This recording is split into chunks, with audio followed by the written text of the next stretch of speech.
We actually had a pagan on the podcast. She summoned an actual demon, a jinn, and Han Meditations. Hey guys, as you can see, I have all these journals. The link will be in the description. So go ahead and check this out, and it'll be in Amazon. Go ahead and get the book if you want to support the channel. Thank you guys for watching. Hey guys, I'm Han. This is Kelly. We are Han Meditations. We are back with another video. We're so excited to get into it, just like always. Thank you guys for being here with us. Let's check it out. Hey guys, I'm Han. This is Kelly. We are Han Meditations. And hello. Oh, we got a good video for you guys today. Let's check this one out. This man met the devil, and because he met the devil, now he believes in Allah.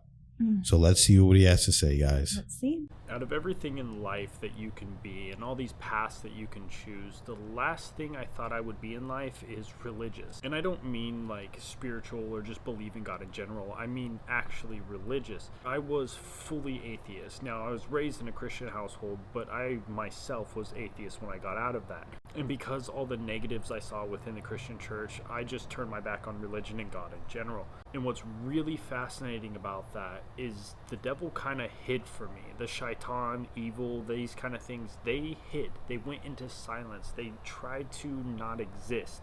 Whereas God was always there, but I was just not looking. I wasn't paying attention, and to be fair, I was kind of ignoring it. And I was never religious, and I didn't believe in God until I saw the devil. Now, not believing in God until you meet the devil isn't random. And I remember speaking to somebody, I wouldn't call him a friend, but somebody I'd met, and he was a Christian, and he was telling me about Jesus and his faith. And I was hearing what he was saying, but I wasn't really listening. And I told him, I was like, look, I don't believe in both. I don't believe in God, I don't believe in the devil. And he responded that the devil's all around us, and how could I not see it? Now, he was correct, but it was kind of hiding from me, and I think it hides from people as well. And I told him that if I ever met the devil, I would have to believe in God, and me and the devil would have some serious problems. Because if I were to see one, that means both is true. And if both is true, that means I have to pick a side, and it's pretty obvious the side you're going to pick. Now, initially through my studies, I thought everybody had it backwards because of Christianity, the Christian perspective on God and Jesus and in hell and heaven. And because of the manipulation within the Christian Bible due to Constantine, it really made it seem like God is evil. Isaiah 45:7, I believe that's the correct verse, I don't have it in front of me, where the Christian Bible claims God is evil. God creates evil and makes evil happen. Now we understand God created everything, but as far as makes happen, that is due to Iblis or the shaitan. And that's just one verse, for example. There's many places within the Christian Bible where they have injected Mithraism for Christians to follow the sun god Mithras. This is a completely different conversation. I'll break it down one day. And this is what led me into the occult in the first place, is it just seemed like everybody had it backwards. Now, I do believe Christianity in different places of the country or different places of the planet are going to be completely opposite of this. But the churches I was raised around and saw were not good people. These were evil people, embezzlement, they were selling and trading substances back and forth, and everything I've seen was just bad. And so this is the main reason why I picked up the Lesser Key of Solomon and started studying the occult in the first place. So one day I decided just to jump into it. Things were kind of standing out to me. I was kind of getting pulled in this direction, and that's when I did my first ritual. Now, I'm not going to go into the details of the ritual because it's completely irrelevant, but I got experiences on the first one. There's something required in every single ritual to make it work, and thankfully, most people have it wrong. Most people don't know what this thing is, and I will never say what it is. But just by chance, I put that thing in this ritual. And so the experiences were insane. Now, I wasn't a full believer when I did this. So keep this in mind. Like, I didn't fully believe in anything whatsoever. I was still fairly atheist. And that's why I didn't care to do the ritual. It's because I didn't fully believe in anything. And I wasn't even sure it was going to work in the first place. I was pretty doubtful, but I was open-minded and willing to give it a shot and see what comes out of this. Well, of course, it got an insane reaction. And that's where I felt panic mixed with curiosity, because one side of it was like, oh crap, I summoned a demon. What did I do? Was this wrong? Now, today I understand this is jinn, but I was questioning myself, like, did I do something really bad? What is going to come out of this? Is it going to be bad? And then the curiosity side mixed in. It's like, okay, can we do this again? And can we replicate it? And then what kind of results can we get by doing that?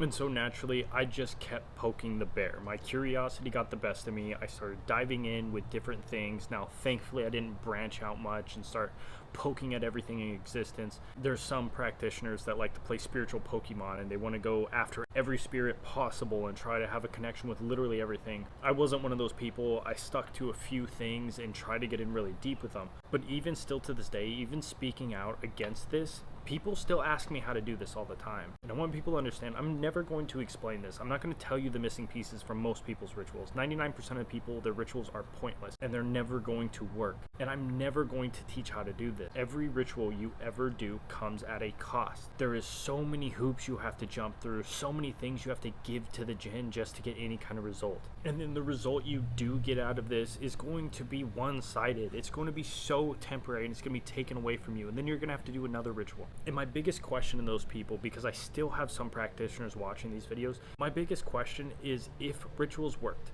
if they were truly effective and you gained something out of it, why are people doing rituals for 40 years? Why are they doing rituals for 30 years? Why are they doing it at all? If rituals seriously worked and these occult practices weren't one-sided, why do people have to continuously do them over and over and over again? If they worked, your protection ritual would protect you permanently. Your money rituals would grant you money forever. Your love rituals, you would get married immediately and it would never divorce. These things don't work. They are one-sided, they are temporary, and you are going to lose. There's no way to win. You can't negotiate with the jinn. But that being said, I made that promise that day whenever I was talking to that individual, that if the devil ever showed himself to me, he made a big mistake, because that means he's real. And there's this big quote in the West, people might have it in other countries too, where they say that the biggest trick the devil ever played was that he hid that he existed, or something along those lines. And for a long time, I never understood this quote. I didn't believe it. I was like, what? He just hid himself? That's not a trick. That's not fooling anybody whatsoever. People know the devil exists. Now today I understand. I understand fully, because if people are aware that the devil is real, they're not going to fall for the bullshit. They're going to go towards God. They're going to go towards the Quran. They're going to find true faith. Now, I also want everybody to keep in mind that everybody's on their own path. For me, this is what it took. It took me to see the devil, to realize God was real and was right there the entire time. And it's because I went through every single other faith and studied all these different religions where I know the Quran is true. I can confidently stand by the Quran and I can never look away from it. And this is due to my curiosity and leading into darkness and leading into the wrong path and falling on my face over and over again is how I can fully say with confidence that the Quran is the truth. But I'm not sure, and I don't think anybody will ever know, if I was able to achieve the same result without going through all that failure. Was I able to just pick up the Quran and embrace it initially, or did I have to go through all this? Now, the reason why I'm talking about this is so more people can understand. As we get closer to November, we're going to be seeing more people do the same thing that I did. As things get darker, as things get more challenging, as the division gets greater, as the darkness gets blacker, we're going to see more people realize where the light is. And more people that you may think are off the deep end may turn around very quickly. And I've been seeing this through my own experiences. Just going out in society, you're seeing people open their eyes. You're seeing people come to the light a lot more than usual. In my situation isn't uncommon. There was nothing unique about what I went through. And it's no surprise that we live in a pivotal point of history, but we are about to see a lot of people wake up. I wish you would have explained a little bit more about what he exactly saw, just so that people that are having the same experience, they can relate to it in a different way, because we actually had a pagan on the podcast. She summoned an actual demon, a jinn, and because of that, it scared her straight as well. And we had her on tell that story too. So we've seen different things, and we had a conversation with her about telling her even before, because we could sense the dark energy that was around her. She was at a point where she was going to become consumed. And even she said it was a tree-like spiritual being. And I won't say what she did exactly to summon this being either, but it was a tree-like being. And then we did a video about the jinn. They described the exact being. She summoned the exact being that they described in the jinn video that we watched. And she had no idea about that being. And she had no idea that that was even in Islam at all. Yeah. So this stuff is real, guys. And one of the things that you need to do is, you need to protect yourself physically and mentally. One of the things that you need to do is keep a high vibration at all times. and obviously connect yourself to God, because God is so much more powerful than these lesser, nasty, disgusting beings and these jinn and demons and Satan and all this. None of these shaitans are even worthy of the time of God. So if you have God within you, if you're praying to God, if you're connected to God, then none of this stuff matters at all. Trust me. So you guys need to get connected to God and listen to what we're saying and listen to what the Quran is saying, the Bible, whatever religion that is your choice, and do those things. Yeah, for sure. And it's just interesting because you hear a lot about these people who start practicing the occult and these rituals. And I was just watching another video of a girl who got really involved with that, and then she found God as well. And it seems it's funny because, like, you know, these things are supposed to give you everything you want out of life, right? You're doing all the things. And it seems like everybody who talks about it, life gets darker for them. That's exactly what the girl said. She got to her lowest point. And it's like, if this stuff is supposed to be so fulfilling and do so much for you by working with these jinn or whatever they are, why is everybody not being more more high vibrational and feeling happier and joyful every day? It doesn't make sense. And it's like, I just never understood working with these beings, because first of all, you don't know what kind of being they are. You don't know if they're good or bad. And you don't really know their intentions of working with you, or I don't even really know how it works, but I just always was like, nope, that's not for me.